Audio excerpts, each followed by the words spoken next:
Good morning, Mid-Missouri. I'm Meredith Miller with a look at your local headlines. The Missouri legislature rarely agrees, but an ethics bill making its way through the Capitol is getting bipartisan support. The bill would require lawmakers to wait 2 years before becoming lobbyists once they leave office. It would also ban lobbyists from bankrolling out-of-state trips for legislators and contribution limits. Increased cost and wasted food. Some Missouri school districts say the new federal mandates that regulate school lunches cause both. In response, a Missouri Senate committee is now discussing how to make school lunch programs not only healthy, but also more effective.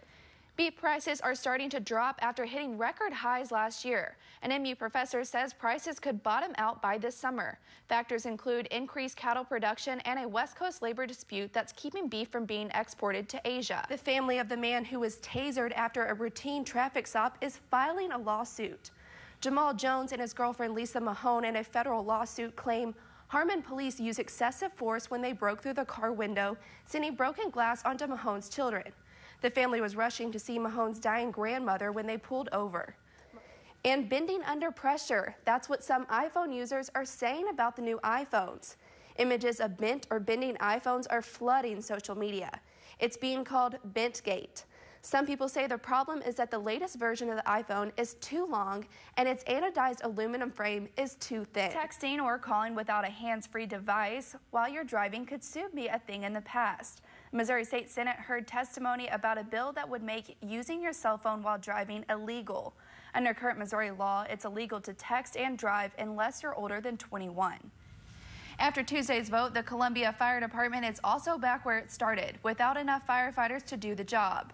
Chief Brad Frazier told KMU8 News the department will continue to look for additional funding.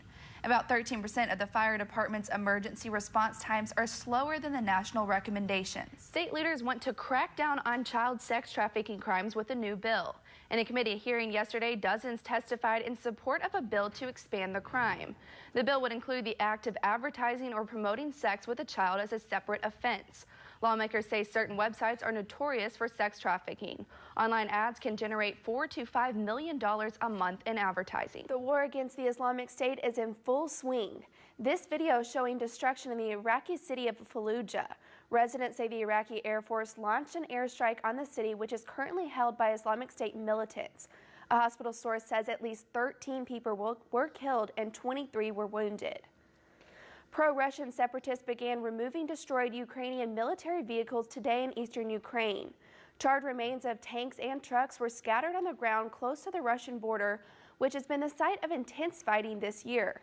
The ceasefire between the two sides still holds. Red Cross workers in Guinea are still battling the spread of Ebola, but they may have another threat to worry about. A team was attacked Tuesday while collecting bodies believed to be infected with Ebola. This attack is the latest in the string of assaults by family members of those killed by the disease. One Red Cross worker is still recovering from neck wounds. Police are keeping a close watch over the MU's Black Culture Center after an anonymous user posted a threatening comment to social media Tuesday afternoon.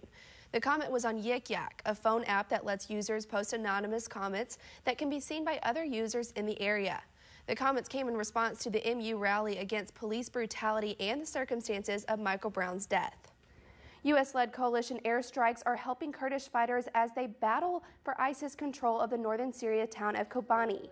Despite the assistance, Kurds in Turkey are rioting because of the Turkish government has yet to intervene. Turkish soldiers have not been firing at militants and have had very few airstrikes. The people of Kobani say they cannot hold on for much longer as the problem is now spilling into Turkey. And coming up today at KMU8 News at noon, many of us look to do new home improvement projects on our own. But there's some projects that you should leave to the professionals. In today's Angie's List report, we'll tell you about one project that could lead to big problems if you don't know what you're doing. Join us for KMU8 News starting at 12 o'clock. Thank you for watching the Today Show. We'll be right back.